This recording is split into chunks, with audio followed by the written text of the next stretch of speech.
Donc, sur le blabla de volontaires, on discutait il y a quelques jours, je crois que c'était il y a une semaine,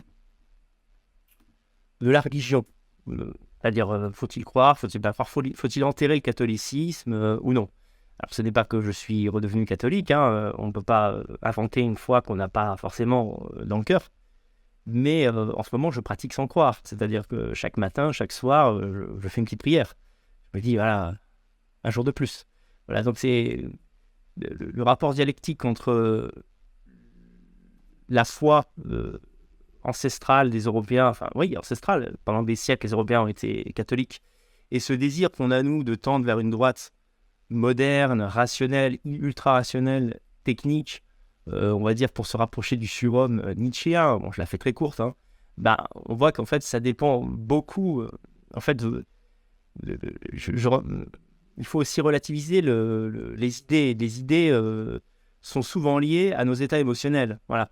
Quand on est en pleine forme, quand on est sûr de soi, quand on est même arrogant de puissance et de domination, on va s'approcher de la droite nietzschéenne, voilà, philosophique en tout cas. Et quand on est dans la souffrance, eh ben, tout à coup, on trouve du réconfort dans la religion.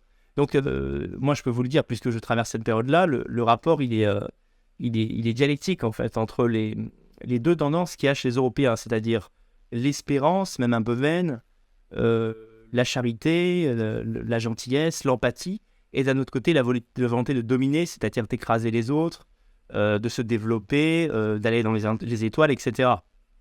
Bien sûr, je suis toujours fasciné par l'espace, et cette année 2023, d'ailleurs, sera placée sous le signe de vidéos technologistes, où je vais parler encore une fois de l'univers, etc. Enfin, je suis fasciné par les avancées qu'on va faire. Les IA vont nous permettre, en plus de tout ce qu'elles permettent sur Terre, d'accélérer la conquête spatiale. C'est une évidence, et je vous le prouverai dans un certain nombre de vidéos, en faisant parfois intervenir des gens qui s'y connaissent même mieux que moi.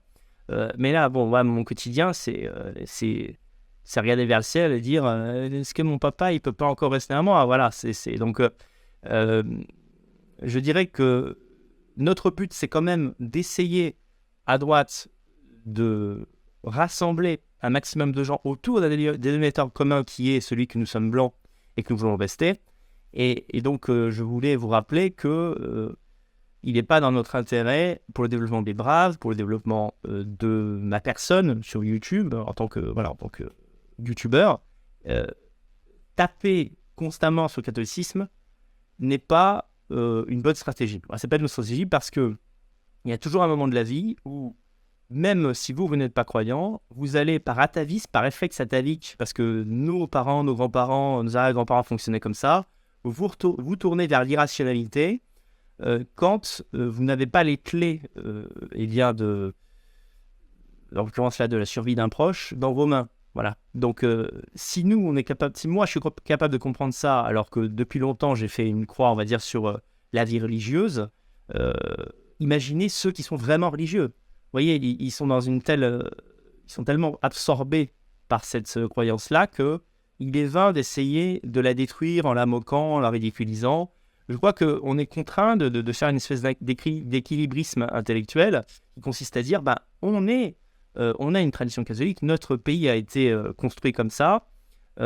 Maintenant, pour aller de l'avant et pour concurrencer des puissances comme les États-Unis, la Chine, eh bien, on doit injecter dans le moteur plus de force, plus de puissance.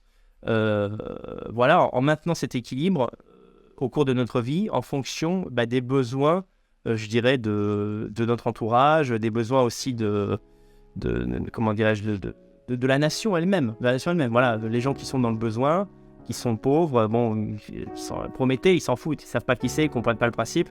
Donc, voilà, quand on est dans ce genre de situation, je dirais, je renie pas du tout le virage que j'ai pris il y a 3-4 ans, hein, absolument pas. Je dis que ça permet d'avoir une autre perspective, ça permet de prendre du recul et de comprendre ceux qui sont de l'autre côté de la droite.